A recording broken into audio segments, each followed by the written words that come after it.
අද නැවතත් සිරස පහේ හපන්නු ශිෂ්‍යත්ව උපකාර සම්මන්ත්‍රණ මාලාවේ 4 වෙනි වැඩසටහන තමයි මේ ඔබ ඉදිරියේ පවත්වන්නේ.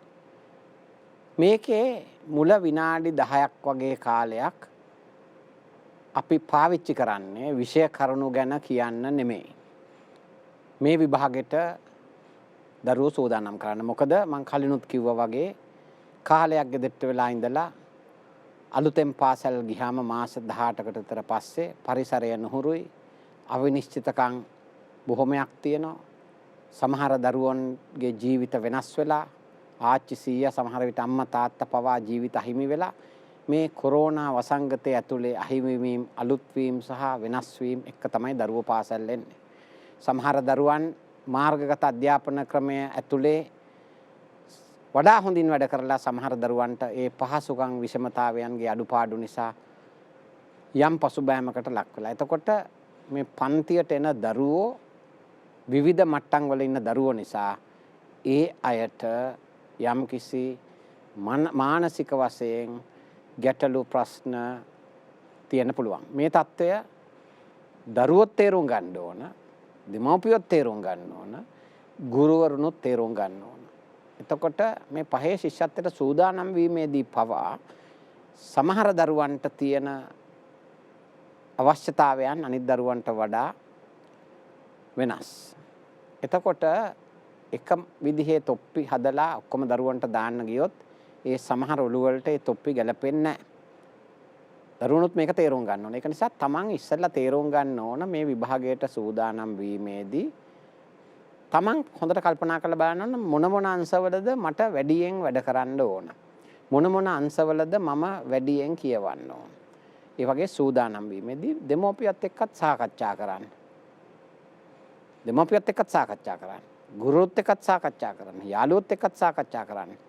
තමන් දන්න දේ, තමන් නොදන්න දේ ඒ කටයුතුත් එක්ක මම දැන් අද තව පැත්තක් ගැන කතා කරන්න බලාපොරොත්තු වෙනවා. දරුවන්ට වගේම දෙමව්පියන්ටත් මේක තේරුම් ගන්න. දැන් සමහර ළමයි ඉන්න පුළුවන් මේ ශාරීරික රෝග ලක්ෂණ වැඩිපුර දැනෙනවා. සමහරලාට උදේට ඉස්කෝලේ යන්න ගත්තාම වමනේ වගේ කියනවා, කලන්තේ වගේ කියනවා, බඩරි දෙනවා කියනවා. දැන් මේ වැඩසටහනට එන්න පෙර මම ළමා සහ යෞවනයේ මානසික රෝග විශේෂඥවරියක් එක්කත් කතා කරා. එතුමියත් මට විශේෂයෙන් කිව්වා මේ කරුණ ගැන කතා කරන්න අපේ කණ්ඩායමේ. මේක වැදගත් කියලා. මොකද එහෙම රෝග ලක්ෂණ, ශාරීරික රෝග ලක්ෂණ ඉස්මතු වෙන්න පුළුවන්. ඒක සමහර විට දරුවන්ට තියෙන පීඩනය ශාරීරික වශයෙන් එලි දැක්වීමක් වෙන්න පුළුවන්. ඒක නිසා මම විශේෂයෙන් අම්මලට තාත්තලට කියනවා, එහෙම නැත්නම් වැඩිහිටි සහෝදරයන්ට කියනවා, මේ හොරලෙඩ එහෙම ගන්න එපා. මෙන්න මේ අම්මේ මෙයා හොරලෙඩ ගන්නවා, ඉස්කෝලේ යන්න බෑ වගේ එහෙම කියන්න එපා. ඒ දැනෙන රෝග ලක්ෂණ අව්‍යාජයි. අපි මේවට කියනවා කාය රූපී රෝග කියලා. එහෙම වුණොත් ඒ දරුවා මනස පිළිබඳ විශේෂඥයෙක් ගාවට හෝ දැනුම ප්‍රගුණ කරපු කෙනෙක් ගාවට රැගෙන යාම වැදගත් වෙනවා. මොකද ඒවට අවශ්‍ය කරන ප්‍රතිකාර නෙමෙයි, මනසට සහනය දිය හැකි ක්‍රමවිධි මොනවටත් වඩා තියෙන නිසා. මම මේක විශේෂයෙන් කිව්වේ ඒක එක ප්‍රවණතාවයක් බවට දැන් පත් වෙලා තියෙන නිසා පාසල් පද්ධතිය තුල. ඒක නිසා තමන්ගේ යාළුවෙකුට එහෙම තිබුණොත්, එක්ක තමන්ට දැනුණොත් උදව් ඉල්ලන්න කිසිසේත්ම මැලි වෙන්න එපා දුවේ පුතේ. දෙමාපියන්ගෙනුත් මං ඉල්ලනවා ඒක. මොකද මේ විභාගයේ තරංගකාරී විභාගයක් කියලා මං කිව්වනේ. එතකොට ළමයින්ට කල් තබා හිතේ කනස්සලු බයසක විභාගය පිළිබඳ ඇති වෙන්න පුළුවන්. දැන් මේ පහේ ශිෂ්‍යත්වයේ හොඳ පැති බොහෝමයක් තියෙනවා. ආදායම් හරි නැති දරුවෙකුට ශිෂ්‍යත්වයක් යම් මූල්‍ය අනුග්‍රහයක් ලැබෙනවා. සමහර අයට වෙන පාසල් වලට යන්න අවස්ථාව ලැබෙනවා. හැබැයි මේක තරඟකාරී විභාගයක් නිසා සමහර විට ලකුණු 160 70 80 ගත්ත ළමයෙකුටත් පාසලක් ලැබෙන්නේ නැති වෙන්න පුළුවන්. ආර්ථික පහසුකම් ලැබෙන්නේ නැති වෙන්නත් පුළුවන්. තවත් සමහරුන්ට ඇත්තටම වෙන පාසලක් අවශ්‍යත් නැහැ. ප්‍රධාන පෙළේ පාසල් ඉන්න දරුවන්ට මේ විභාගය කිරීම හරහා ඇත්තෙන්ම වෙන්නේ බොහෝ වෙලාවට පාසල් අතර තරඟයක් මට්ටමක් ගොඩනගා ගන්නවා. ගුරුවරුන් ඒ යම්කිසි මිනුම් දණ්ඩක් ලෙස මේක පාවිච්චි කරනවා. ඒක නිසා මම ගුරුවරුන්ගෙනුත් ඉල්ලා සිටිනවා, දෙමව්පියන්ගෙනුත් ඉල්ලා සිටිනවා මේ පහේ ශිෂ්‍යත්වය පිළිබඳ තියෙන ආකල්පත් යම් ආකාරයකට වෙනස් කරගන්න ඕන. නමුත් යථාර්ථය තමයි මෙහෙම විභාගයක් තියෙනවා. ඒ විභාගයට දරුවෝ යනවා. මේකේ සමත් ලකුණු 95 වුණාට සමහර විට තරඟකාරී මට්ටම තුල 180 185 ගත්ත අයට පවා පාසල් අලුතෙන් නොලැබෙන්න පුළුවන්. අන්න එතෙන්දී තේරුම් ගන්න ඕන දේ තමයි කිසිම දරුවෙක් ආපසු හැරිලා හිතන්න නරකයි අයියෝ මම අසමත් වුණා. මම පෙරදුනා. මට හොඳ වෙනත් ඉස්කෝලේකට යන්න බැරි වුණා. මොකද මේ විභාගය හරහා ඒකේ සූදානම් වීම හරහා අපි ගන්න ඕන ඒකේ තියෙන හොඳ පැත්ත, සාධනීය පැත්ත. කොහොමද ඉගෙන ගන්න දරුවෙක් දිරිමත් කරන්නේ? කොහොමද ඉගෙන ගන්න දරුවෙකුට උදව් උපකාර කරන්නේ? මේ වගේ දේවල්. හැබැයි ඒ විභාගය තුල වෙන්නේ දරුවාට තමන්ගේ ආත්ම විශ්වාසය අඩුවීම නම්, තමන් අසමතෙක් කියලා හිතන එක නම්, පරාජිත හැඟීමක් නම්, සමත් වෙච්ච දරුවත් එක්ක අමනාපයක්, ඉරිසියාවක්, වෛරයක්, ක්‍රෝධයක් නම් අර අපි තියෙන ඉලක්කය ප්‍රමාණවත් නැති දෙයක් වෙනවා. මෙන්න මෙතෙන්දී මම දූල පුතාලට වගේම දෙමව්පියන්ටත් වැදගත් කතාවක් තියෙනවා. දැන් මේ අපි හිතන රටාවන් තියෙන ඔළුව ඇතුලේ. ඒ හිතන රටාවන් අනුව තමයි අපි ලෝකයේ දිහා දකින්නේ දුවේ පුතේ. ඉපදිච්ච හැම දරුවෙක්ම පරිේශකෙක්. අම්මගෙන් කිරි බොනවා. ඉරුවම දන්නවා කටට කිරි එනවා කියලා. ඒ වගේ ඉගෙනගෙන යනකොට අපිට ලැබෙන පංචේන්ද්‍රයන්ට ලැබෙන තොරතුරු අපි විග්‍රහ කරන්න අපේ ඔළුව ඇතුලේ නොයෙක් රටාවන් හැදෙනවා. උදාහරණයක් වශයෙන් හිතන්නකෝ. දුව පුතා අම්මා තාත්තා හොඳට කාලා ඉන්න වෙලාවක යාචකයෙක් ආවොත් අර සාධනීය මනසකින් හැදුණු දරුවෙකුට හිතෙන අයියෝ අම්මේ බලන්න ආවනම් මම බඩගින්න ඉඳලා හරි මම මේ දෙනවනේ මේ 100ට මගේ කෑම වේල. එහෙම කියලා හිතන දරුවෝ දෙමව්පියෝ ඉන්නවා. එහෙම නැත්තම් පන්තියේ පොතක් නැත්තම් තමන්ගේ පොත දීලා හරි ගෙදර එන දරුවොත් ඉන්නවා. හැබැයි අපි හිතමු එහෙම මානසික රටාවක් නැති දරුවෙක් නම් අර යාචකයෙක් ආවම සමහර දෙමව්පියෝ බැනලා එලවන්න පුළුවන් මේ පව් දෙන්න ආවා කියලා. ඒ නිසා මේ ඔළුවේ රටාවල් ඇති කර ගැනීම හරි වැදගත්. ඒතර මේ අපි අපේ තියෙන මානව වර්ගයාගේ දුවේ පුතේ එක ක්‍රමයක් තමයි අපි සුදු සහ කළු කියලා තමයි හිතන්නේ. ඒක සුදුම සුදුයි මේක කළුම කළුයි. අර සුදුම සුදු එකේ කළු එක බිඳුවක් ආවම අපිට ඒක එපා වෙනවා. ඒක කළුයි සුදු නෙමෙයි කියලා. එහෙම හිතන රටාවල් ආවම ලෝකේ තියෙන හොඳම හොඳ දේවල් හරි නරකම නරක දේවල් හරි. ඉස්සලා මට හිටියේ හොඳම යාළුවා දැන් එයා තමයි මගේ නරකම යාළුවා.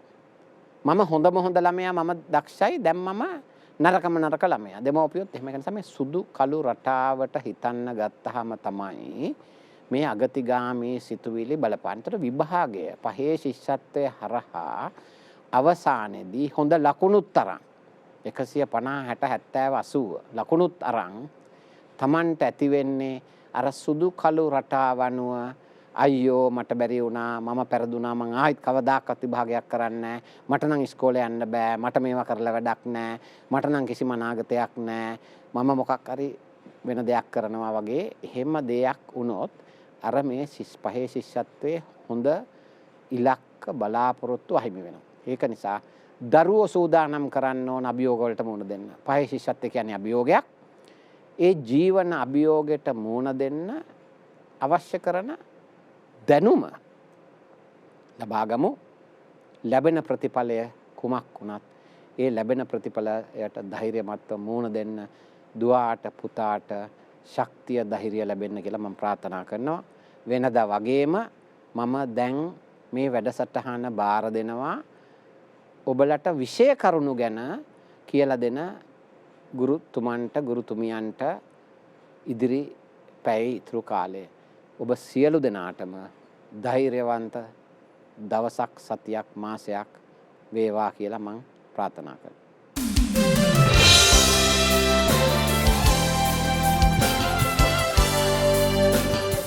සිරස පහේ හපන්නු ශිෂ්‍යත්ව සම්මන්ත්‍රණ මාලාවත් එක්ක සම්බන්ධ වෙන සියලුම දරු දැරියන්ට අපි අදත් ආයුබෝවන් කියලා වැඩසටහන පටන් ගන්නවා සර්.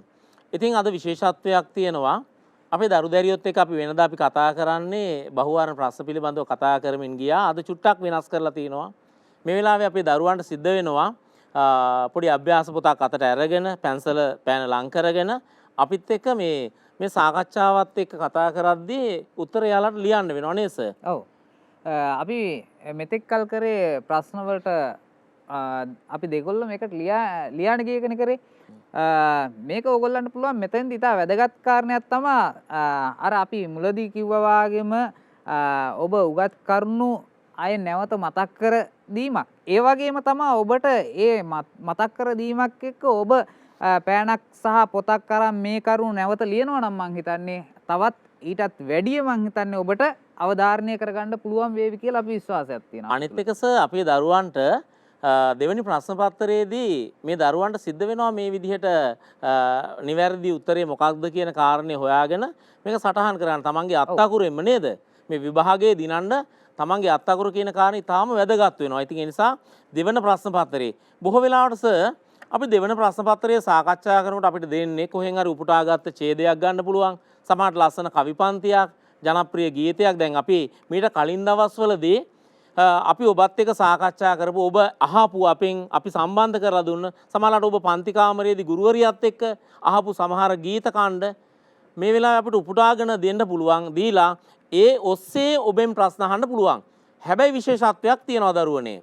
ඒ විශේෂත්වය තමයි මේ අපි ලබා දෙන වාක්‍ය ඛණ්ඩය හෝ වේවා එහෙම නැත්නම් ඡේද ඛණ්ඩය වෙන්න පුළුවන්. එහෙම නැත්නම් ගීත කාණ්ඩය වෙන්න පුළුවන්. මේ ගීත කාණ්ඩයට අදාළ වෙන විදිහට විතරයි අපි මේ ප්‍රශ්න වලට පිළිතුරු ලබා දිය යුත්තේ. ඔව් සමහර අවස්ථාවලදී මේ ප්‍රශ්නයකට උත්තර අහනකොට ඒ ඡේදයේ තුලින්ම උපුටා දක්වන්න තියෙන අවස්ථා තියෙනවා. එතකොට සමහරලාට අපේ අදහසක් ඒ පිළිතුර තුලට කාවැද්දුවත් නැත්නම් ඒ ලිව්වොත් සමහරලාට අපට ලැබෙන්න තියෙන ලකුණු ප්‍රමාණය අඩු වෙන්න හේතුවක් ඒ. ඔව් අනිවාර්යෙන් අපිට දීලා තියෙන උපදේශ වල මේ බලන්න අපිට දීලා තියෙන ඡේදය පහත සඳහන් ඡේදය හොඳින් කියවන්න කියලා තියෙනවා. පළවෙනි උපදේශය. එතකොට අපිට කොයිම මොහොතකවත් ආදරණීය දරුවනේ මේ ඡේදයෙන් පරිබාහිරව පිළිතුරු සපයාලීමට අවස්ථාව ලැබෙන්නේ නැහැ. ඉතින් සර් මට මේ ඡේදය ගැන මතක් කරනකොට මේ අපේ දරුවන්ට මේ ස්වභාව ධර්ම පිළිබඳව ස්වභාව ධර්මයට ආදරය කිරීම සම්බන්ධව ලෝක ප්‍රකට පුජ්‍යලයේ පිළිබඳව කතා කරපු ඔහුගේ ප්‍රකාශනය සම්බන්ධව නේද මේ සඳහන් කරනවා. ඒ නිසා චුට්ටක් ඡේද කියවන්නකො සර් අපේ දරුවන්ට ඇහෙන්නත් එක්ක මේ වෙලාවේදී සම්බන්ධ වෙලා ඉන්න දරුවන්ට නැවතත් මතක් කරනවා ඔබට ලබා දෙන මේ ප්‍රශ්න මේ ඡේද ඔබත් කියවලා ඔබ මේවට නිවැරදි පිළිතුර ඔබ නිවසේදී සාකච්ඡා කරනු ඇතැයි අපි විශ්වාස කරනවා නේද සර්? ඔව්. පහත සඳහන් ඡේදය හොඳින් කියවන්න. ස්වභාදහම හා මිනිසා අතර ඇති අපූර්ව බැඳීම පිළිබඳ විශිෂ්ට අදහස් දැරූ නායකයෝ ලොව සිටියහ. ශ්‍රේෂ්ඨ රතු ඉන්දීය නායක සියටෙල්ගේ නාමය අදත් අපට සිහිපත් වනුයේ ඔහුගේ ඒ අදහස් සහ ආකල්ප නිසාමය. ස්වභාදහම පිළිබඳ ඔහුගේ ගෞරවය සහ ආදරය ඒ අදහස් වලින් ප්‍රකට වේ. මෙන්න මේ ඡේදය තමයි අපිට තියෙන මූලික ප්‍රශ්න 5-6කටම පිළිතුරු සපයන්න තියෙන මූලික කොටස බවට පත් වෙන. ඒ නිසා මම හිතන්නේ නැවත පාරක් Tamanට මේ අර්ථය එන විදිහට කියවා ගන්නවා නේද? අවස්ථා 2කදී 3කදී ඔබ මේ ඡේදය කියවුවාට ගැටලුවක් වෙන්නේ නැහැ. මොකද මේ ඡේදය වරද්දා ගත්තොත් මේ ඡේදය ඔබට නිවැරදිව වැටහෙන්නේ නැත්නම් අපිට ලොකු ලකුණක් මේ අහිමි වෙන්න ඉඩකඩ වැඩි. ඒ නිසා නැවතත් මම දරුවන්ට කියනවා ඔබ නිවසේ සිටියත් මේ ඡේදය නැවත කියවලා බලන්න මේ ඡේදය තුල තියෙන්නේ මොනවද කියන කාරණේ. අපි නිතරම දරුවන්ට දෙන උපදේශයක් තමයි මෙවන් අවස්ථාවකදී මෙවැනි ඡේදයක් තුලින් ඔබ පිළිතුරු ලියන අවස්ථාවලදී ඒ ප්‍රශ්න කියවන ගමන් ප්‍රශ්නයට අදාළ අර සුනන්ද සර් කිව්වා වගේ පළවෙනි වර නෙමෙයි දෙවෙනි වර නැවතත් කියවලා අදාළ ප්‍රශ්න ටික කියවලා ඒ ප්‍රශ්න වලට ගැලපෙන පිළිතුරු තියෙනවා නම් ඊට යටින් පැන්සලකින් ඉරක් ගහලා නැවතත් කියවන්න අරන් විභාගයේ ඒ ප්‍රශ්නයට අදාළ පිළිතුරු සපයන්න ගියා නම් මං හිතන්නේ ඊටාම නිරවුල් වෙයි. අපි පුංචි මොහොතක් අපේ දරුවන්ට ලබා දෙමු. ඒ ඡේදය ඇසුරෙන් අපි අහන්න බලාපොරොත්තු වෙන්නේ මෙන්න මේ වගේ ප්‍රශ්න ටිකක් කියන කාර්යය අපි මතක් කරන්න වෙනවා නේද සර්? ඔව්. දැන් අපිට අපේ දරුවන්ට නිවසේ ඉන්නකොට අර ඡේදය නැවත මතක නැහැනේ. ඒ නිසා අපේ දරුවන්ට සිද්ධ වෙනවා මම මේ ප්‍රශ්න ටික නැවත දෙනවා දැන්. මේ දීලා තියෙන්නේ. එතකොට ඔබ දැන් කල්පනා කරන්න ඔබෙන් අහන පළවෙනි ප්‍රශ්නේ මොකක්ද කියලා. මොකද්ද සර් පළවෙනි ප්‍රශ්නේ කියන්නකෝ?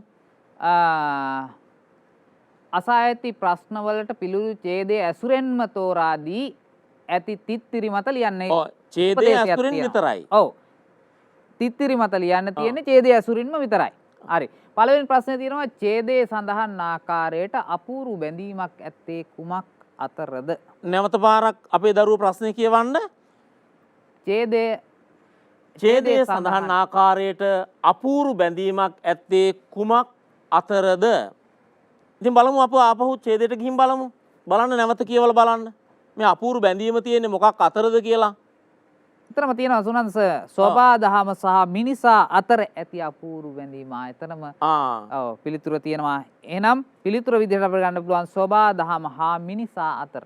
සෝබා දහම හා මිනිසා අතර කියන බැඳීම තමයි තියෙන්නේ. එහෙනම් පළවෙනි ප්‍රශ්නෙට නිවැරදි උත්තරේ බවට පත් වෙන්න අපිට ස්වභාව දහම සහ මිනිසා කියන එක. බලන්න පුතේ දෙවෙනි ඡේදය දෙවෙනි ප්‍රශ්නය කියවලා බලමු අපි. සර් කියවන්නකෝ චුට්ටක්. ඡේදයෙන් කියවෙන්නේ කවුරුන් ගැනද? කවුද මේ වාර්තාවට නැත්තම් මේ ඉදිරිපත් කරලා තියෙන එකේ කවුද පුජ්‍යලයා? මේ මොන පුජ්‍යලයා කවුරු ගැනද මේ සඳහන් වෙලා තියෙන්නේ කියලා මේකෙදී අහන්නේ. සමහර වෙලාවට අපේ දරුවන්ට හිතෙන්න පුළුවන් මේ අපි කතා කරන්නේ මිනිසා සම්බන්ධව කියලා. සමහර දරුවෙක් නිවසේ ඉඳලා කල්පනා කරනවා ඇති මේ කතා කරන්නේ ස්වභාව දහම කියලා. නේද? වැඩි හරියක් එදින. නමුත් අපි සැබෑවටම මේ ඡේදය තුලින් අන්තර්ගතය වෙලා තියෙන්නේ මොන කරුණක්ද කියන කාරණේ පිළිබඳව මේ හොයලා බලන්න වෙනවා. හැබැයි නිවැරදි උත්තරේ ඒක පිළිබඳව විශ්ලේෂණය කරද්දී හොයලා බලද්දී අපිට හඳුනා ගන්න පුළුවන්. බලන්න පුතාලා එහෙනම් මොකක්ද උත්තරේ කියලා. ඡේදයෙන් කියවෙන්නේ කවුරුන් ගැනද? නැවතත් සුනන්ස මේක කියවෙනවා ශ්‍රේෂ්ඨ රතු ඉන්දියා නායක සියටල් පිළිබඳව තමයි මේකේ කියවෙන්නේ. ඔව්. ඊළඟ ප්‍රශ්නෙට අපි යමු. මෙහි සඳහන් බහුවචන අතීත කාල ආඛ්‍යාත පදයක් ලියන්න. අතීත කාල ආඛ්‍යාත පදයක්. අපට නැවතත් අපිට යන්න වෙනවා ඡේදයට. බලන්න පුතාලා හොයන්න. අතීත කාල ආඛ්‍යාත පදයක්.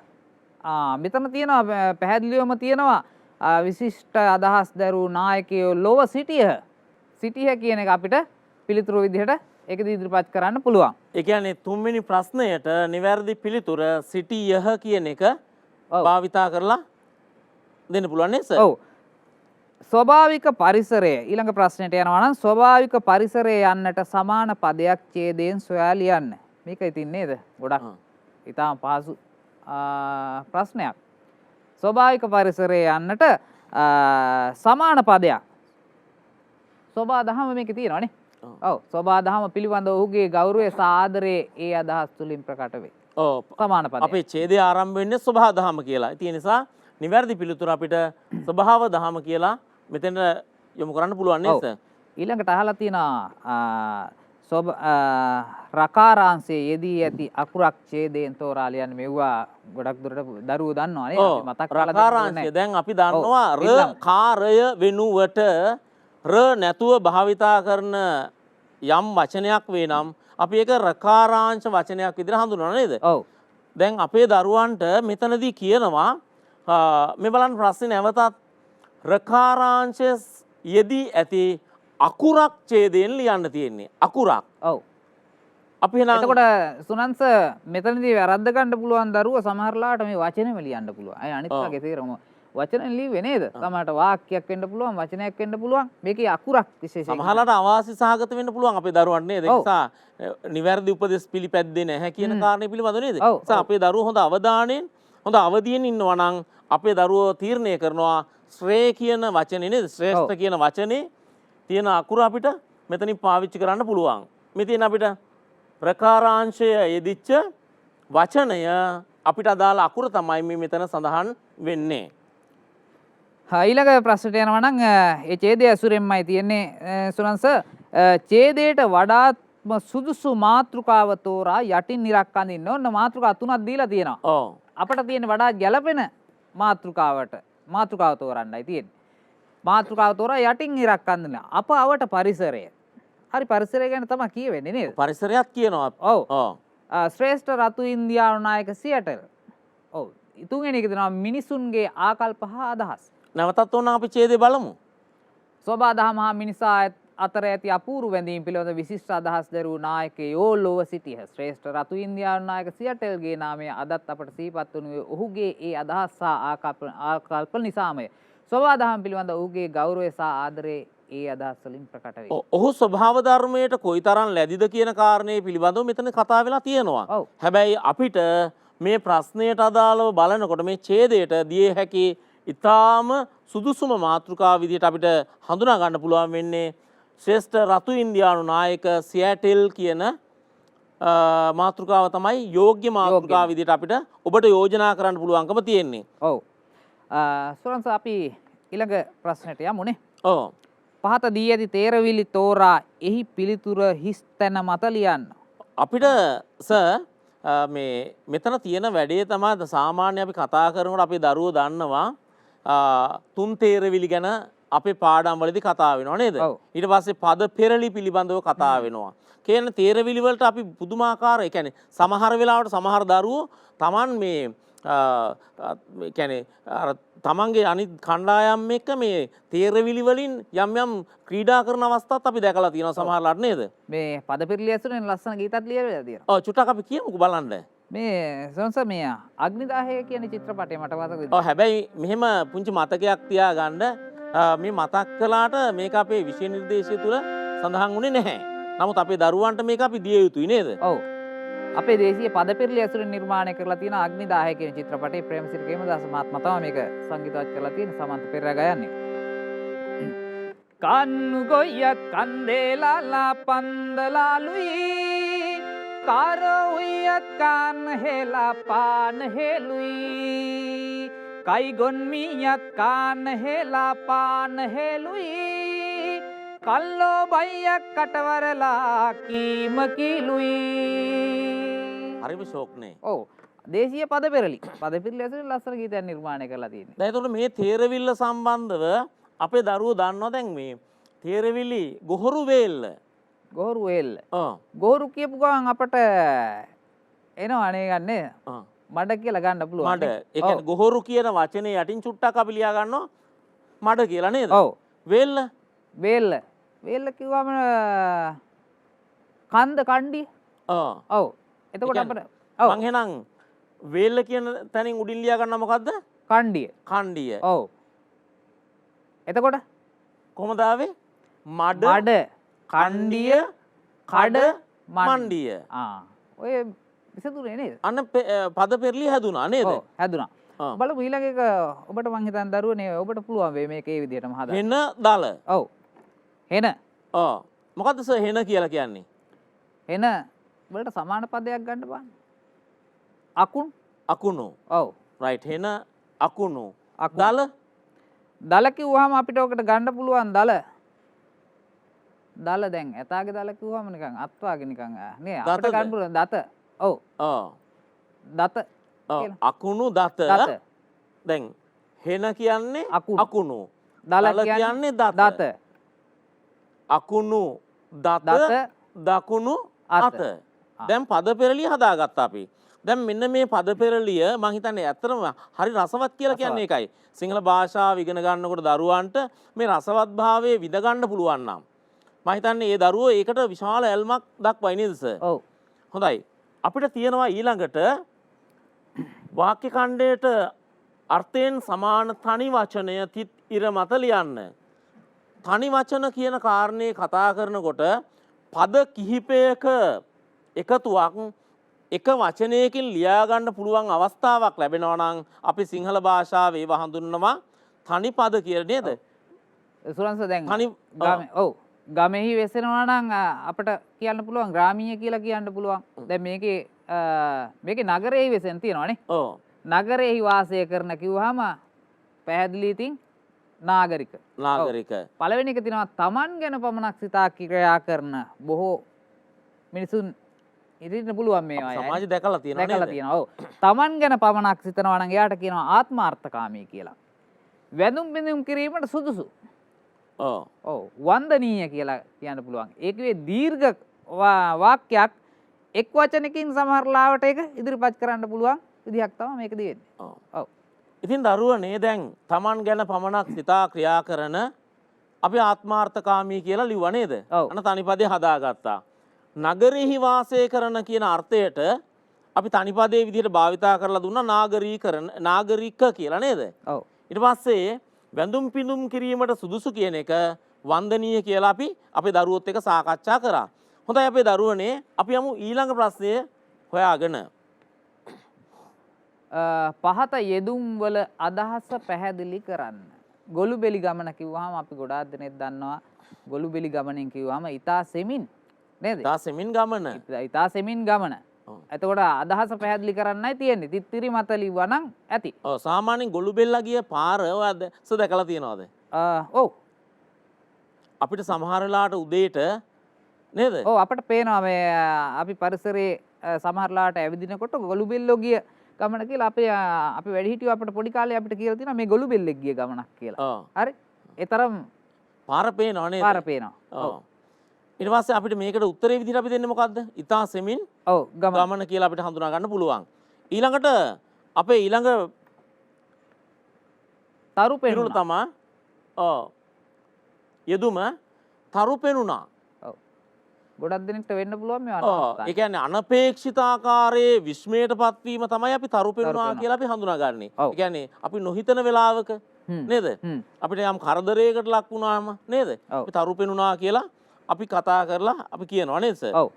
අපි ඊළඟ ප්‍රශ්නෙට යම් පහත සඳහන් පිරුළු වල හිස්තැනට ගැලපෙන වචනය. අපි දැන් දින ගණනාවක් කතා කරනකොට මේ අපිට ගොඩක් ආව ප්‍රස්තාව පිරුළු ගොඩක් අපි කතා කරා. එකින් එක එක ආකාරයේ විවිධාකාරයේ වුණා මේ ප්‍රස්තාව පිරුළු කතා කරා. ඒ වගේ තියෙනවා ප්‍රස්තාව පිරුළු කීපයක් තියෙනවා හිස්තැනක් තියෙනවා. ඒකට ගැලපෙන පදේ තමයි තෝරන්න නැත්නම් ලියන්න තියෙන්නේ. පහත සඳහන් පිරුළු වල හිස්තැනට ගැලපෙන වචනය සොයන්න. කළුවා හිස්තැනක් ගියා වගේද? ගියා වගේ. ඔව්. ඔව්.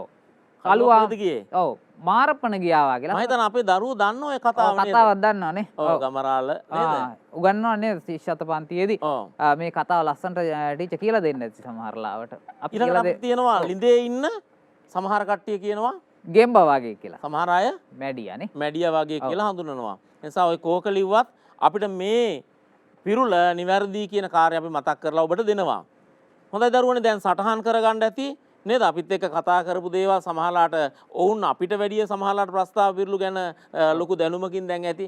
මොකද අපේ මේ ආදරණීය දරුවෝ නිරන්තරයෙන් දැනුම හොයන දරුවෝ පිරිසක් මේ ඉන්නේ. ඒ නිසා ඒ දරුවන්ට අපි අත්වැලක් සපයනවා සිරස පහේ හපන්නු කියන වැඩසටහනෙන්. නේද? නිරන්තරයෙන් දැන් අවස්ථා ගණනාවකදී වැඩසටහන් කතා කරද්දී පිරුළු ගැන කතා කරා. හැම දවසකම අලුත් වුණා පිරුළක්. නේද? ඒ නිසා ඕන්ට පුළුවන්කම තියෙනවා සමහර වෙලාවට මේ පහේ හපන්නු වැඩසටහන අරගෙන මේකෙන් ඉගෙන ගත්ත අලුත් දේවල් තියෙනවා නම් ඒවා සටහන් කරගෙන නේද? තව යාළුවොත් එක්ක සම්බන්ධ කරගන්න. ඒ වගේම පුංචි මතක් කිරීමක් කරනවා සමහරලාට ඔබ මේ වෙනකොටත් මේ පහේ හපන්නු වැඩසටහන පිළිබඳව දන්නව ඇති. නොදන්න අපේ දරුවෙක් ඉන්නවා නම් මේ වැඩසටහන නරඹන්න කියන කාරණේත් අපි මතක් කරලා දෙමු නේද සර්? ඔව් ඔව්. අපි ඊළඟ ප්‍රශ්නෙට යමුනේ. නිවැරදි අක්ෂර වින්‍යාසය සහිත වචනයේ යටින් ඉරක් අඳින්න. නිවැරදි අක්ෂර වින්‍යාසය සුනන්ස මම හිතන්නේ ගිහින්ම පෙන්නුවොත් හොඳයි. වාගේම දරුවෝ මම හිතන්නේ මේනකොට ලියන්න ඇති. ඔව්. දැන් අපිට තියෙනවා අක්ෂර වින්‍යාසය. අක්ෂර නිවැරදිව ලිවීම සම්බන්ධව තමයි මේ ගැටලුව තියෙන්නේ. එතකොට පැලෑටි කියලා සටහන් වෙන අවස්ථා දෙකක් තියෙනවා. නිවැරදි වින්‍යාසය නිවැරදි පැලෑටි සඳහන් කිරීම තමයි මූර්ධජ ල කියන අකුර මැදට සටහන් වෙන පැලෑටි කියන වචනය. ඔව් ඒ වගේම තියෙනවා තවත් එකක් පොත්පත් කියවන්නා යන අර්ථය දෙන වචනේ යටින් ඉරක් අඳින්න. මේකේ රචකයා කියලා පුජ්‍යලයක් ඉන්නවා පාඨකයා කියලා පුජ්‍යලයක් ඉන්නවා සමහර ලාවට තමයි ප්‍රේක්ෂකයෙක් වෙන්න පුළුවන් නේ. පොත්පත් කියවන්නා කියන අර්ථය ආවොත් පාඨකයා පොත්පත් ලියන්න ආවොත් රචකයා වෙන්නේ නේද? අක්ෂර වින්‍යාස නෙමෙයි එතන මේ වාක්‍ය වින්‍යාසිකුත් ගැටලුවක් තියෙනවනේ.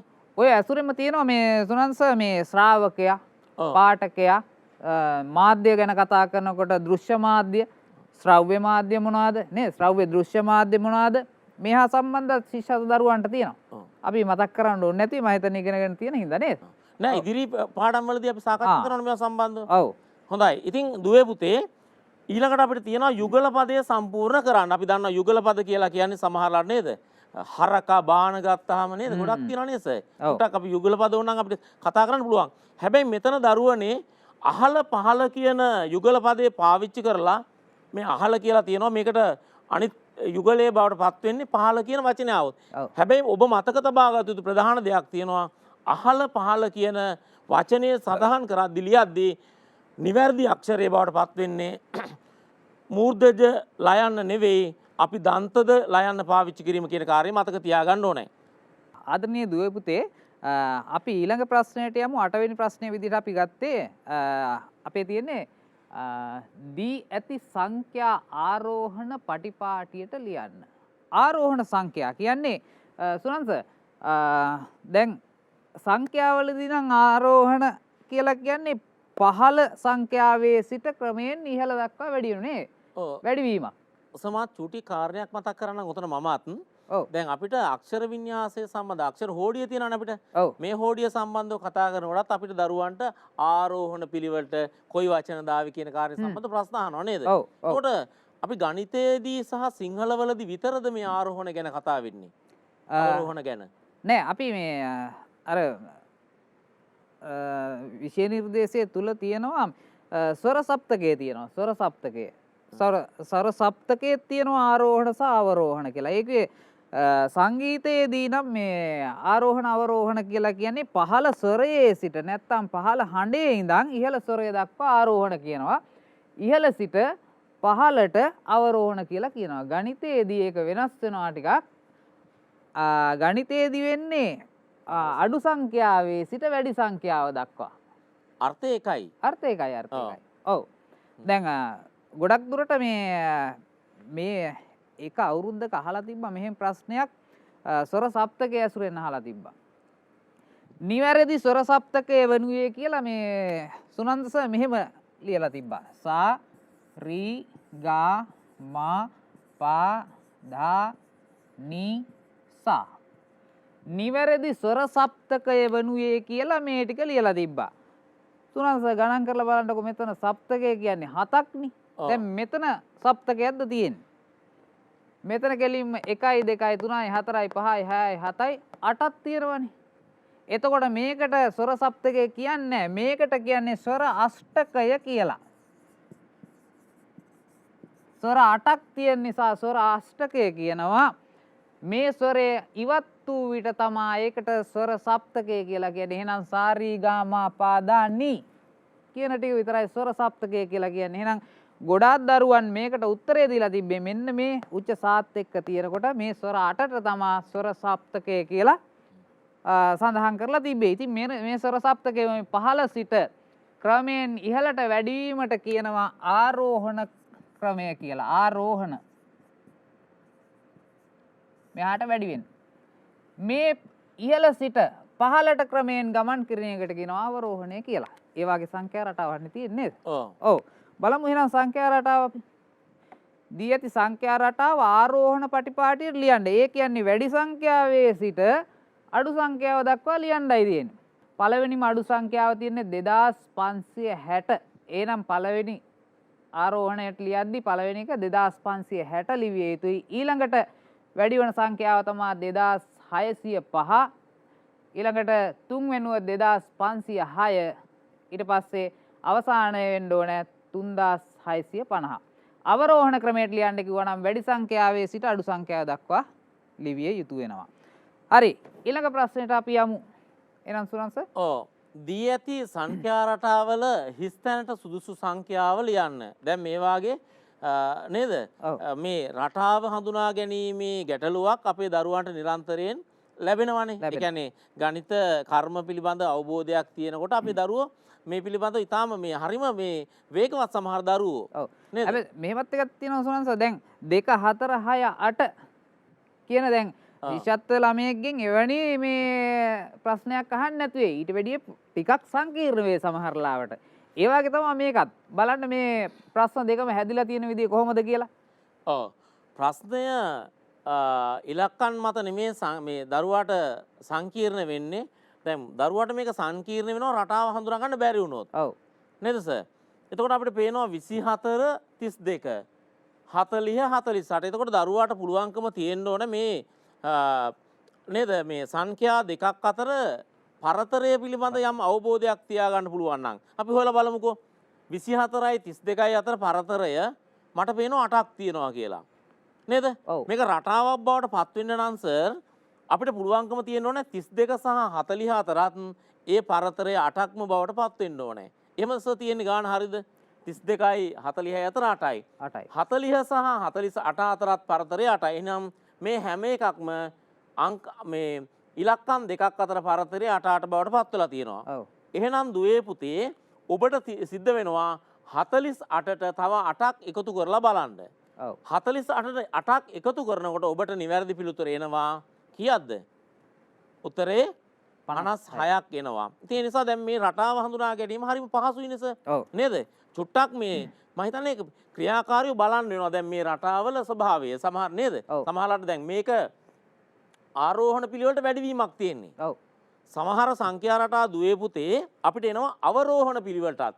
ඉහළ සිට පහළට අඩු වෙමින් 8 අඩු වෙන්න පුළුවන් නේද? ඔව් ඒ සංඛ්‍යාවෙන් තවත් කීයක් හරි අඩු වෙන්න පුළුවන් නේද? එහෙම විවිධාකාර රටා තියෙන්න පුළුවන් සමහර ලාවට. දැන් ඒ වගේ තමයි ඊළඟ 8 16 32 ඒ විදිහට ඒකත් දැන් මේකේ පැහැදිලි 8 දෙගුණයකින් ගුණවම 8 8 වරක් 2 16යි. පැහැදිලි 16 වරක් 2 32යි 32 වරක් 2 64යි 60 වරක් 2 128යි 128 250යි ඔහොම වැඩි කරගෙන යන්න පුළුවන් නේ ඒක හරි සරල රටාවක් තියෙන. ඊටාම සරලයි. ඒ කියන්නේ මේ පිළිබඳව අපි දැන් එකක් දැක්කා අපි එකතු වීම සම්බන්ධ ප්‍රමාණය මේක නේද වැඩි වීම සම්බන්ධව තමයි මේ ඇවිල්ලා තියෙන්නේ.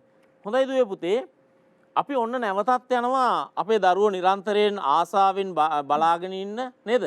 පරිසරය පිළිබඳ නිරන්තරයෙන් අවධානය දක්වන මේ කොටසක් පිළිබඳව තමයි තියෙන්නේ කතා කරන්න. ඔව්. අංක 10 සිට 11 එක් ප්‍රශ්නයට සුදුසු පිළිතුර දී ඇති පිළිතුර අතරින් තෝරා යටින් ඉරක් අඳින්න. 10 සහ 11 කියන ප්‍රශ්න දෙකට දීලා තියෙනවාරු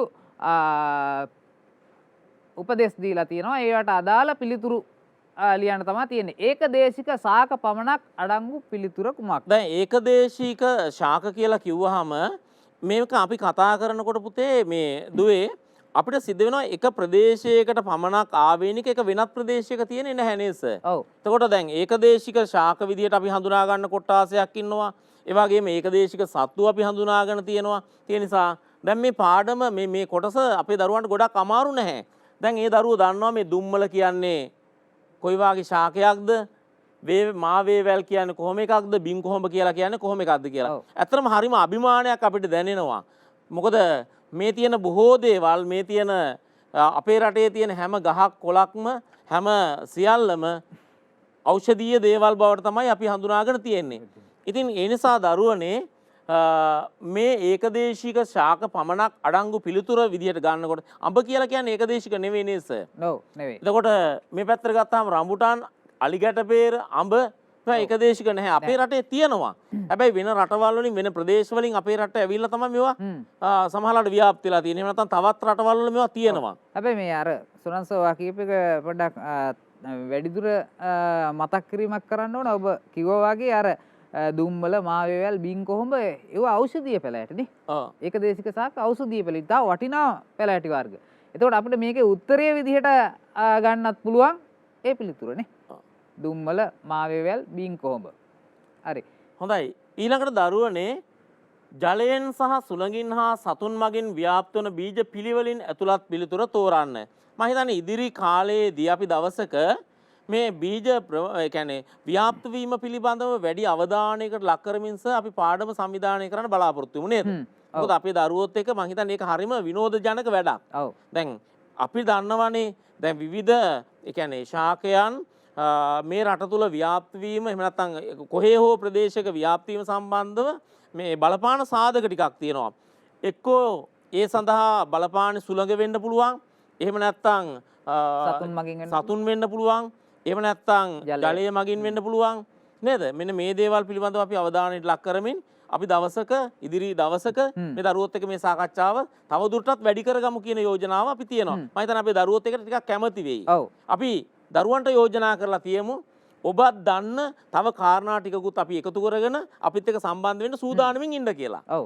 නේද? ඔව්. හොඳයි. අපේ ප්‍රශ්නයට ගියොත් ජලයෙන් සුළඟින් හා සතුන් මගින් ව්‍යාප්ත වන බීජ පිළිවෙලින් ඇතුළත් පිළිතුර. ඔව්. දැන් අපිට පේනවා පුතේ ඉස්සරලාම තියෙන හොර කියලා. දැන් හොර බීජය කියලා අපි හඳුන්වනවා. නමුත් හොර ගෙඩිය කියලා කිව්වොත් තව වෙනස් අර්ථයක් දෙන්නේ සර්. ඔව්. ඔව්. හොර බීජය කියන්නේ අපි දන්නවා හැමතිස්සෙම මේක සුළඟ මගින් ව්‍යාප්ත වෙන මේ බීජයක් කියන කාරණේ. ඊළඟට පොල් කියලා ගත්තාම අපි දන්නවා මේක ජලය මගින් තමයි බොහෝ වෙලාවට ව්‍යාප්ත වීම සම්බන්ධව ඒකට අවශ්‍ය පසුබිම හැදිලා තියෙන්නේ. ලෙල්ල හැදිලා තියෙන්නේ නේද? පාවෙල යාමේ අවශ්‍යතාවය මත.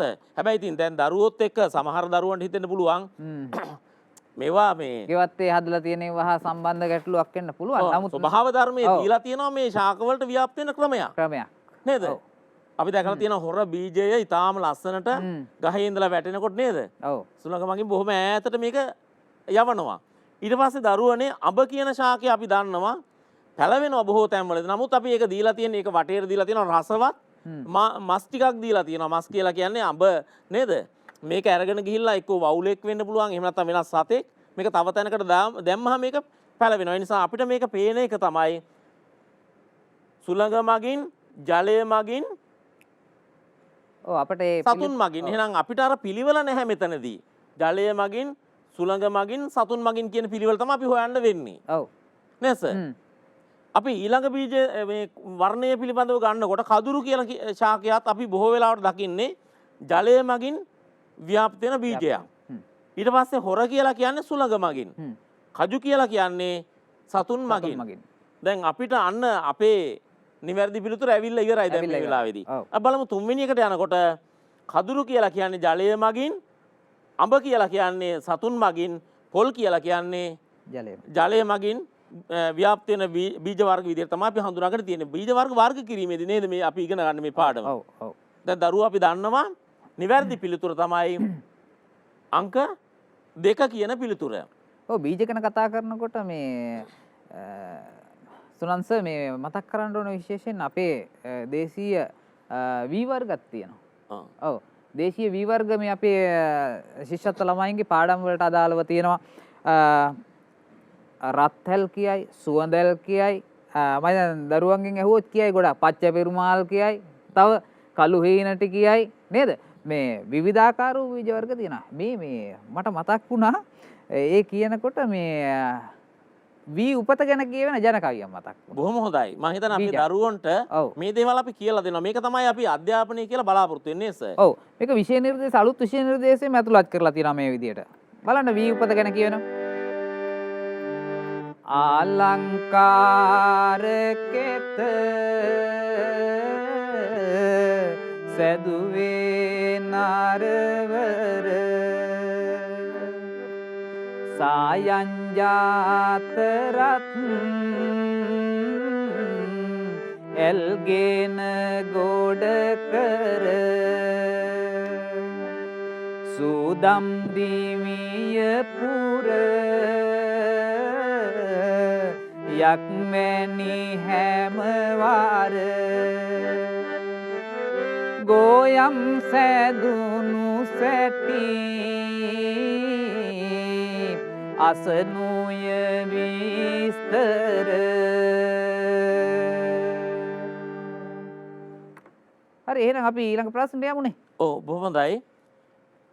අපිට තියෙනවා පුතේ 12 වෙනි ප්‍රශ්නය මෙතන හඳුනා ගන්නට සෙක්කුව යොදා ගනු ලබන්නේ කුමන කාර්ය සඳහාද කියලා නේද සර්? ඔව්. දැන් ඇත්තටම අද වෙනකොට අපේ කාර්යයන් පහසු කර ගන්න විවිධාකාරයේ යන්ත්‍ර සූත්‍ර විවිධාකාර දේවල් අපි භාවිතා කරමින් ඉන්නවා.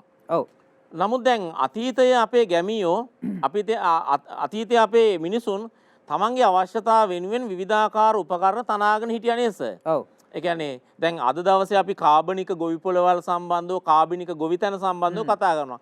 හැබැයි අතීතයේ අපේ හැම ගෙදරකටම ලැබුණේ ඊටාම ඒ කියන්නේ වස විසෙන් තොර ආහාර ටිකක්. ඒකට අපේ ගැමියෝ බොහෝ කැපකිරීම කරා නේද සර්?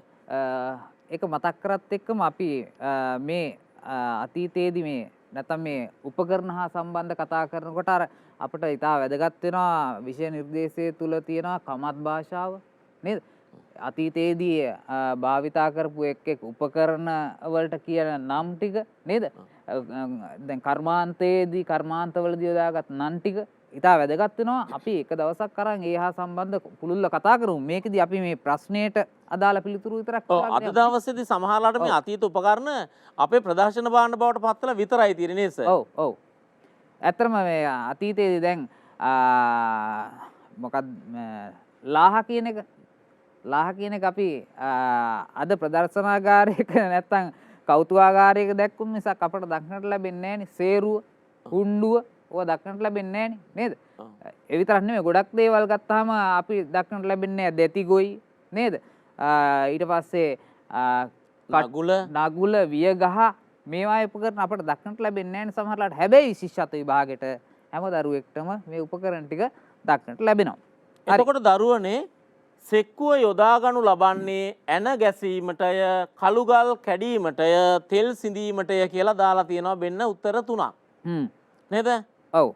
එතකොට අපි දන්නවා දැන් සෙක්කුව කියලා කියන්නේ මම අර කිව්වේ මේවා ප්‍රදර්ශන භාණ්ඩ බවට පත් වෙලා තියෙනවා නේද? දැන් මේ අපිට ඒවා අපි දැන් භාවිතයෙන් තොර වෙලා තියෙනවා. අපේ අතීත ගැමියෝ, අපේ අතීත මුතුන් මිත්තෝ තම තමන්ගේ අවශ්‍යතාව වෙනුවෙන් යම් ඒ කියන්නේ සමහරලාට ආහාර පාන වෙනුවෙන් තෙල් නිෂ්පාදනය කර ගැනීම කරගත්තා. ඒ වගේම බෙහෙත් හේත් වෙනුවෙන් තෙල් නිෂ්පාදනය කරගත්තා. මේ හැම කටයුත්තක්ම සාර්ථක කරගන්න භාවිතා කරපු උපකරණය තමයි සෙක්කුව කියලා හඳුන්වන්නේ. සමහර දරුවන්ට මේ සෙක්කුව සහ මේ අපි මේ කතා කරන සමහරලාට තියෙන සකබෝරුව කියන කාරණේ පැටලෙනවා. ඒ කියන්නේ සෙක්කුව සහ සකබෝරුව කියන්නේ කාරණා දෙකක්. සකපෝරුවේදී අපේ සකපෝරුව අපිට භාවිතා කරන්නේ කුඹල් කර්මාන්තයේදී වලන් සාදා ගැනීමේ කාර්යයන් වෙනුවෙන්. හැබැයි සර් මෙහෙම දෙයක් තියෙනවා. තාමත් මේ රටේ සාම්ප්‍රදායික කර්මාන්ත තියෙන ප්‍රදේශ තියෙනවා. සමහරලාට ඒ කර්මාන්ත ටික ඒ ගමටම පොදු වෙච්ච තැන් තියෙනවා. ඒ නිසා මේ සියල්ල මේ තාමත් මේ අපිට දැක බලා ගන්න පුළුවන් අවස්ථාව ලැබිලා තියෙන නිසා මේ අපි දරුවන්ට යෝජනා කරමු අම්මා තාත්තත් එක්ක ගිහිල්ලා නේද? ඔව් දැන් පහතරට ඉන්න කට්ටියට යන්න පුළුවන්. පහතරට වෙස්මුණු කර්මාන්තය සඳහා විශේෂිත ප්‍රදේශයක් තියෙනවා නේද? ඔව් අම්බලන්ගොඩ. ඊට පස්සේ ලංකාවේ රම්බුටන් වලට විශේෂිත ප්‍රදේශයක් තියෙනවා භෝගවන ප්‍රදේශවලින් නේද? විවිධ ප්‍රදේශ අදටත් ඒ විදිහම තියෙනවා සමහර ලාවට කර්මාන්ත වගේම. ඔව් චාරිකා සංවිධානය කර ගන්නකොට අපේ අම්මලා තාත්තලාටත් අපි මතක් කරමු නිවසේ ඉන්නකොට නේද? අපේ දරුවන්ට මේ අපේ උරුමයන් පිළිබඳව පෙන්වන්න ප්‍රසිද්ධ මේ ස්ථානවලට අමතරව අපි මේ අපේ සාම්ප්‍රදායික කර්මාන්තයක් තියෙන තැනකට ගිහිල්ලා චුට්ටක් අපේ දරුවන්ට පෙන්නලා යමු කියලා. කම්මලකට ගිහිල්ලා නේද? මේ හැම දෙයක්ම කරමු කියලා. ඉතින් දරුවනේ අපි 12 වෙනි ප්‍රශ්නෙට නිවැරදි උත්තරය හඳුනා ගත්තා. 13 වෙනි ප්‍රශ්නේ මොකද සර් කියන්නේ? යමෙකු ක්ලාන්ත වූ විටක වහාම කළ යුතු වන්නේ. දැන් අපිට මේ අත්දැකීම පාසලේ නිරන්තරයෙන් තියෙනවා. ඔව්. නේද? ඒ කියලා කියන්නේ සාමාන්‍යයෙන් අපේ දරුවෝ සිහිය පොඩ්ඩක් වෙනස් වුණා කියන එකයි නේද? සමහර පුංචි අවස්ථාවක් ක්‍රීඩා කරනකොට නේද? පිටණිය දාලා යම් ක්‍රියාකාරකම් කරනකොට අපේ දරුවෝ බොහෝමයක් දිනා මොකද වෙන්නේ? හොඳ පෝෂණයක් නැති වුනහම ඔව් සමහරලාට කලන්ත හැදෙන වෙලාවල් තියෙනවා. තව හේතු බලපානවා සමහරලාට දරුවන්ට මේ කලන්ත වෙනකොට. ඉතින් මෙහෙම වුනහම අනිත් දරුවෝ මොකද කරන්නේ? ඔක්කොම වට වෙලා ඇවිල්ලා බලනවා. ඉතින් ගුරුවරු ඇවිල්ලා කියනවා හැමතිස්සෙම නැත්තම් සමහර දරුවෙක් ඇවිල්ලා දිය නැත්තම් වතුර ටිකක් පොවන්න පුළුවන් නේද? ඔව්. එතකොට මේක හොඳම පිළිතුරක් මේකේ තියෙනවා. වඩාත් ගැළපෙනම පිළිතුර තියෙනවා. ජීවිතේට අවබෝධයක් මේ පිළිතුර තුළ තියෙනවනේ. හරි. ශරීරය හොඳින් ආවරණය කිරීම. ඒක ඊටාම වැරදි ක්‍රියාවක්. වැරදි ක්‍රියාවක්. හොඳින් වාතාශ්‍රය ලබා දීම. ඊටාම නිවැරදි නේද? සිසිල් ජලය පානය කිරීමට සැලැස්වීම. නමුත් අපිට වඩාත් නිවැරදි උත්තරේ බවට පත් වෙන හොඳින් වාතාශ්‍රය ලබා දීමට අවස්ථාව ලබා දීම. දෙවනි පියවරේදී අපිට යම් දේවල් කරන්න පුළුවන්කම තියෙනවා. මේ ප්‍රශ්නෙට අදාළව යමෙක් කලාන්ත වුණොත් නේද? කළ යුතු ප්‍රධානම කාරණේ බවට පත් වෙන්නේ අදාළ පුජ්‍යලයාට නිවැරදි වාතාශ්‍රය ලබා දීමට කටයුතු කිරීම. මේ ප්‍රශ්න අහලා තියෙනවා නිරන්තරයෙන් අපෙන්නේ? අහලා තියෙනවා. ඊළඟ ප්‍රශ්නය පොළවේ වැඩෙන ශාකයක් ජලය හා පෝෂක ලබා ගන්නේ කෙසේද කියලා නේ අහන්නේ. ඔව් අපි ගස්සක කොටස් නම් කරගත්තා සර්. ඔව්. පාඩම්වලදී 3 4 පන්තිවලදී අපේ දරුවෝ ගස් ඇඳලා නේද? ඔව්. ඒ ගස්සේ කොටස් කොහොමද වෙන් කරගන්නේ කියන කාරණේ ඊට පස්සේ මේ දේවල් වෙන වෙනම හඳුනාගත්ත දරුවෝ. ඒ නිසා මේ දරුවන්ට මේ ප්‍රශ්නේ ඊටාම පහසුයි. පොළොවේ වැඩෙන ශාකයක් ශාක ජලය හා පෝෂක ලබා ගන්නේ කොහෙන්ද? මුල් මගිනේ.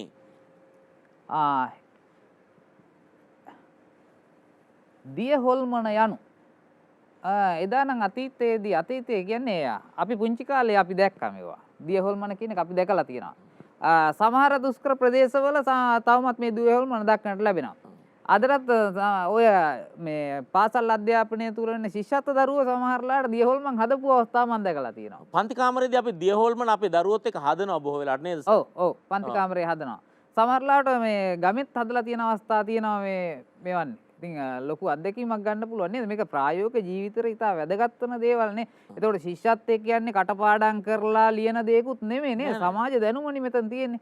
එතකොට මේකෙම හොඳට පැහැදිලි නෝ. හැබැයි හොල්මන කිව්වම චුට්ටක් බයක් දැනෙනවා නේද? ඔව්. ඒ කියන්නේ මෙහෙම සාමාන්‍යයෙන් අනපේක්ෂිත වෙලාවකදී සමහරලාට යම් විදියකින් ඒකාකාරී ශබ්දයක් නැගෙන ස්වභාවයක් දක්නට ලැබෙනවා මේකෙදී. මොකද හේතුව තමන්ගේ වගා භූමියට සමහරලාට පලිබෝධකයෙකු එන එක වළකාලීම සඳහා ශබ්ද නැගීමට උපකරණයක් සවිකිරීමක් තමයි මෙතනින් වෙන්නේ. ඒ නිසා මේ හොල්මන කියන වචනේ භාවිතා වෙන්න ඇති. භාවිතා වෙන්න ඇති. බලමු වගා බිම් වල සැරිසරන නිසාචර සත්වයකි. ඔව් කිසිත් අදාළ නැහනේ. නෑ. ජනප්‍රවාදයේ ඇති කතාවකදී අద్భుත චරිතයකි. ඒක ගැලපෙන්නේ නැහැ. සතුන්ගෙන් වගාව රැක ගැනීමට යොදා ගන්නා ඇටවුමකි.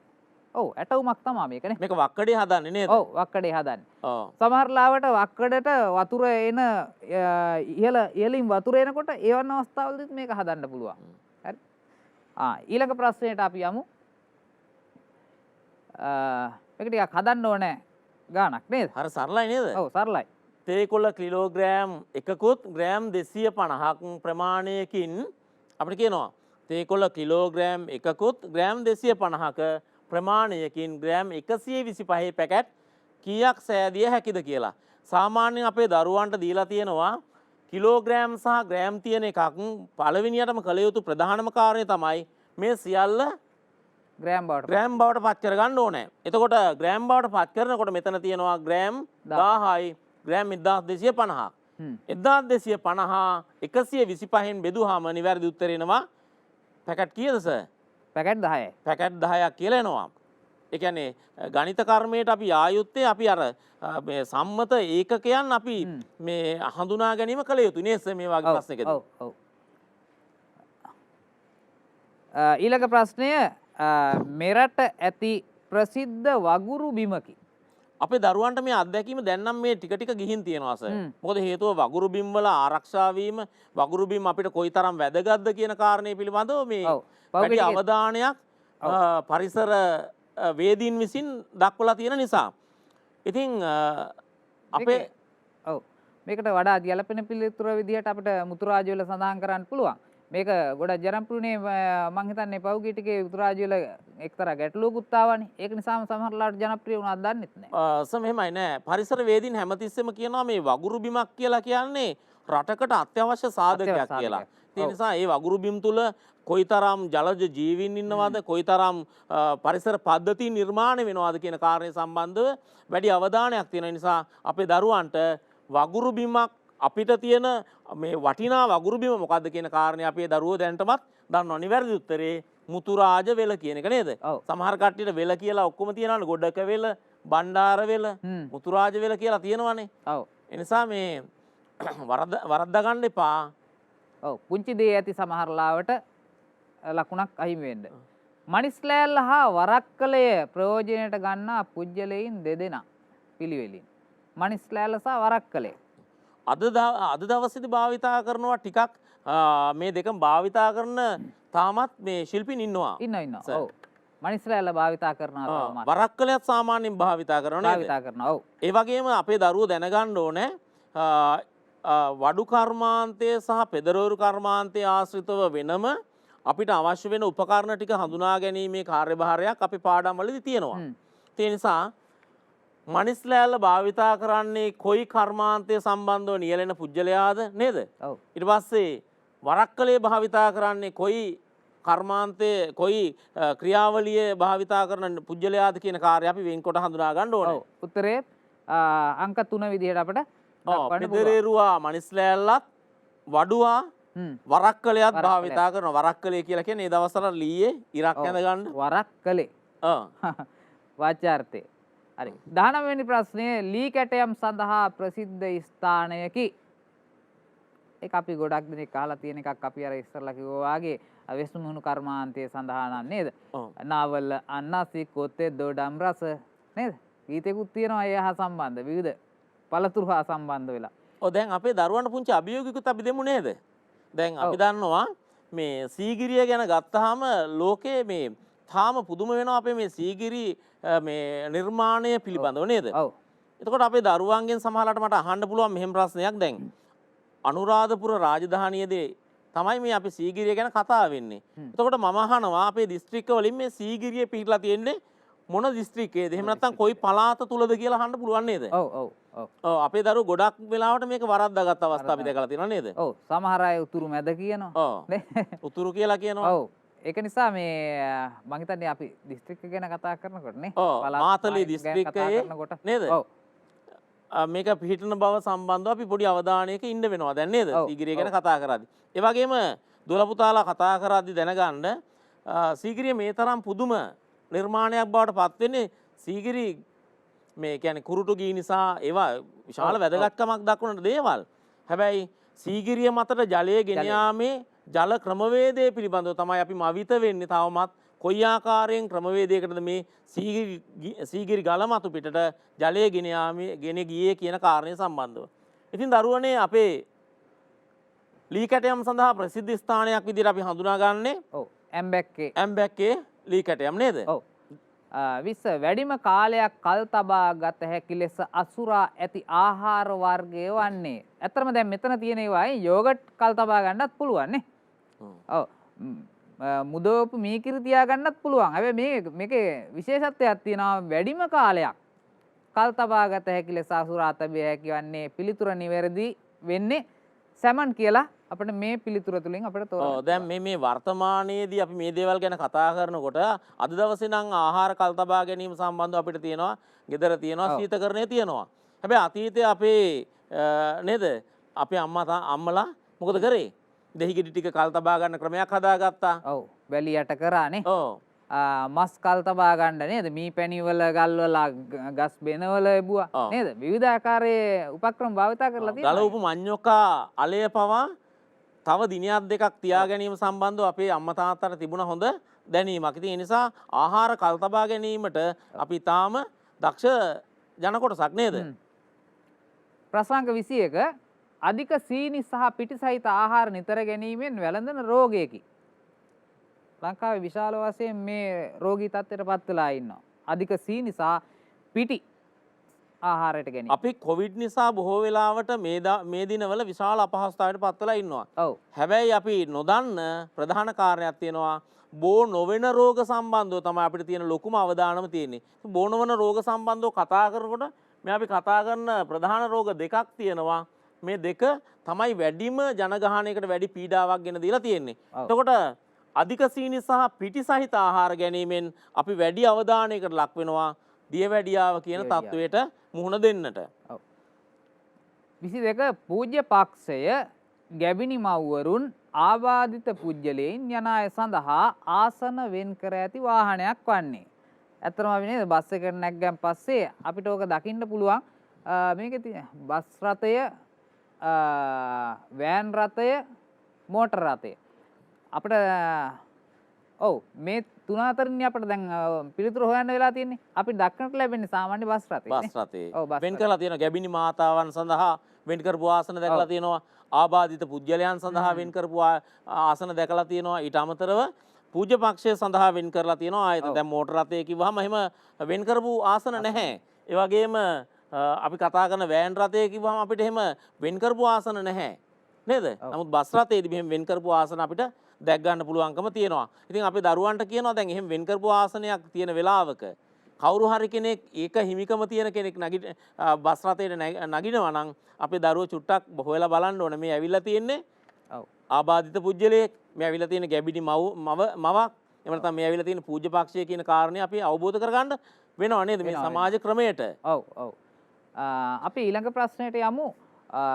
තොරතුරු sannivedanaya කිරීමේදී දෘශ්‍ය මාධ්‍ය යටතට අයත් වන්නේ දෘශ්‍ය මාධ්‍යයක් නේද? බලන්න පුළුවන්ලුනේ. බලලා කරුණු අවබෝධ කරගන්න පුළුවන්. නැත්තම් දැන් මේක තියෙනවා රූපවාහිනිය. රූපවාහිනිය ගොඩක් දුරට අපි කියන්නේ ශ්‍රව්‍ය හා දෘශ්‍ය මාධ්‍යයන්නේ. ඒක දකින්නත් පුළුවන්. ඔව්. බලන්නත් අහන්නත් පුළුවන්. ඔව්. නේද? ඔව්. දකින්නත් පුළුවන්. පුළුවන්. ගුවන්විදුලි මාධ්‍ය ගොඩක් දුරට ගත්තාම ශ්‍රව්‍ය මාධ්‍යයක්. අපිට ඇහෙනවා නේද? ඇහෙනවා විතරනේ. ඇහෙනවා විතරනේ. ඔව්. එතකොට දෘශ්‍ය මාධ්‍යයක් කියන්නේ මෙතනදී බලන්න පුළුවන් පුවත්පත. පුවත්පත. ඔව්. 14 වෙනි 24 වෙනි ප්‍රශ්නස ඒක තියෙනවා මේ ජන කවියක් තියෙන්නේ. ඔව්. ඉරු දෙවියන්ගේ ඉරගල ගාවා සඳ දෙවියන්ගේ සඳ ගල ගාවා. මේ ජන කවිය මේක ජන කවියක් නේ. ඔව්. අතීත ගැමියා විසින් මේවා විශේෂයෙන් මේක මතක් කරන්න ඕන සුනන්ස මේ දැන් මේ ජන කවි කියන ඒවා ලංකාවේ මේ ජනගීය තුල ජනගීය කියන එක ප්‍රධාන වශයෙන් කාණ්ඩ දෙකකට බෙදනවා. ජනගීය පොදුවේ ගත්තාම ජනගී කියලා කියන්නේ ගැමියා විසින් නිර්මාණය කරපු ගීත. මේ ගැමියා විසින් නිර්මාණය කරපු ගීත යලි කොටස් දෙකකට බෙදනවා. එකක් තමා උගතුන් විසින් ලංකාවේ පොදුවේ ජනයා ඒ ජනයා කොටස් දෙකකට බෙදෙනවා උගතුන් විසින් නිර්මාණය කරපු ගීත සහ කවි කියලා. අනිත් පැත්තට ගන්නවා ගැමියන් විසින් නිර්මාණය කරපු ගීත. සාමාන්‍ය ජනතාව නේද? ඔව් සාමාන්‍ය ජනතාව විසින්. එතනදී අපිට කියන්න බෑ නුගතුන් විසින් කියලා. ගැමියන් විසින් නිර්මාණය කරපු ගීත කියලා. මොකද සමහර ලාවට ගත්තාම අර සේගී වලට වැඩිය ගැමි ගීය තුල මේ විශේෂ ලක්ෂණ අන්තර්ගත වෙන්න පුළුවන්. මේ අර මේ සම්භාව්‍ය ගතිය තියෙන්න පුළුවන් සමහර ලාවට ගැමි ගීය තුල. නමුත් අර බෙදීම තියෙනවා. දැන් මේකේ කියවෙන්නේ ඉරු දෙවියන්ගේ ඉරගල ගාවා සඳ දෙවියන්ගේ සඳ ගල ගාවා යන ජන කවිය. පොදුවේ ගත්තාම ජන කවියක් මේක. මේ ජන කවිය මොකද්ද කියලා අහන්නේ. පැල් කවියක්ද? ඔව් නේද? ගෝයන් කවියක්ද පාරු කවියක්ද කියලා. පාරු කවියක් වෙන්න බෑනේ කොහොමද නේද? පාරු කවියක් වෙන්න බෑ. පැල් කවියක් වෙන්නත් බෑ. මේකට වඩාත්ම විෂය නිර්දේශය තුල අපි උගන්වන්නේ සහ මේකේ අපි ගායනා කරන නාදමාලාවත් එක්ක අපිට කියන්න පුළුවන් මේක ගෝයන් කවියක් කියලා. ඔව් ගෝයන් කවියට ආවෙන්ක විශේෂ නාදමාලා තියෙනවනේ. අනිත් නාදමාලා දෙකම අරට වැඩිය හාත්පසින් වෙනස්. මේකත් එක්ක ගත්තාම. හරි. ඊළඟ ප්‍රශ්නට යමු අපි. අපිට තියෙනවා 25 වෙනි ප්‍රශ්නේ නේද? ඔව්. දැන් දීලා තියෙන කාර්යභාරය අපි ආරම්භ කරන්නේත් පරිසරය සහ ස්වභාව ධර්මය ගැන කතා කරලා අද දවසේ නේද? ඒ නිසා දැන් ස්වභාව ධර්මයේ සහ පරිසරය ගැන කතා කරලා සියටෙල් කියන මේ ඒ කියන්නේ අර වාක්‍ය ඛණ්ඩය ගැන කතා කරලා තමයි අපි මෙතෙන්ට ඇවිල්ලා තියෙන්නේ. නිසා අපේ දරුවන්ට දීලා තියෙන අභියෝගය තමයි ජලය අපට සම්පතකි යන මාතෘකාව යටතේ වාක්‍ය 3ක් ලියන්න. හැබැයි උපදේශ ටිකක් තියෙනවා. මොකක්ද උපදේශ ටික? සෑම වාක්‍යයක්ම වචන 5කට වඩා වැඩි විය යුතුය. වාක්‍යයක් ලියනකොට ඒ වාක්‍ය තුල වචන 5කට වැඩියෙන් තියෙන්න ඕනෑලු. ඒ වගේම තමයි උක්ත ආඛ්‍යාත පද සම්බන්ධතාවය සහ උක්තය සහ ආඛ්‍යාතය සම්බන්ධය සහ අක්ෂර වින්‍යාසය නිවැරදි විය යුතුය. එහෙම වුණොත් තමා මේ ප්‍රශ්නයට අදාළ පිළිතුරට නිවැරදි ලකුණු ප්‍රමාණය ලැබෙන්නේ ඔය කියන නීති රීති වලට අනුව පිළිතුරු සැපයූ. සමහර වෙලාවට දැන් අපිට ජලය අපිට සම්පතක කියන එකට අදාළව මං අපේ දරුවන්ට දුන්නොත් මෙන්න මේ කාරණා ටික ලියන්න කියලා. ඔව්. සමහරවිට මේ දරුවෝ සීමා වෙන්න පුළුවන්. මොකද නිර්මාණශීලීත්වය කියන එක දරුවන්ගෙන් දරුවන්ට වෙන් වෙනවා. වෙනස් වෙනවා. සමහරවිට පන්ති කාමරේ ඉන්න දරුවෝ 40 තුල අපි දැකලා තියෙනවා සමහර රචනා ඉතාම මේ ඒ කියන්නේ සමහරවිට මේ වයස පිළිබඳවට වැඩිය මේ දරුවන්ගේ පරිණතභාවය නේද? වචන භාවිතා කිරීම පිළිබඳව තා ඉහළ මට්ටමක් තියෙනවා. සුනන්ස අපි අර මුලදී කතා කරේ භාෂාවේ උපාංග තියෙන්නේ. භාෂාවේ උපාංග ටික ඔය තියෙන ඉඟිවැකි ප්‍රස්තාවිරලු මේ සියල්ල දාලා මේ භාෂාව අලංකාර කරන්න පුළුවන්. ඒ සියල්ල භාවිතය කිරීමෙන් මේ කාර්ය කරන්න පුළුවන්. අන්න එහෙම නිර්මාණශීලී දරුවෙකු බිහි කිරීමට අවශ්‍ය පසුබිම තමයි මේ වාගේ චූටි රචනාවලින් අපි බලාපොරොත්තු වෙන්නේ. ඒ නිසා අපි දරුවන්ට අවස්ථාව දෙමු නේද? ඔව්. අපි ඔබට අවස්ථාව දෙනවා ජලය අපිට සම්පතකි කියන මේ මාතෘකාව අරගෙන ඉතාම හරබර නේද? ඕනනම් අම්මා තාත්තගේ සහයෝගය ගන්න කියලා කියමු නේද? ඔව්. මොකක් කියලාද කියන්නේ?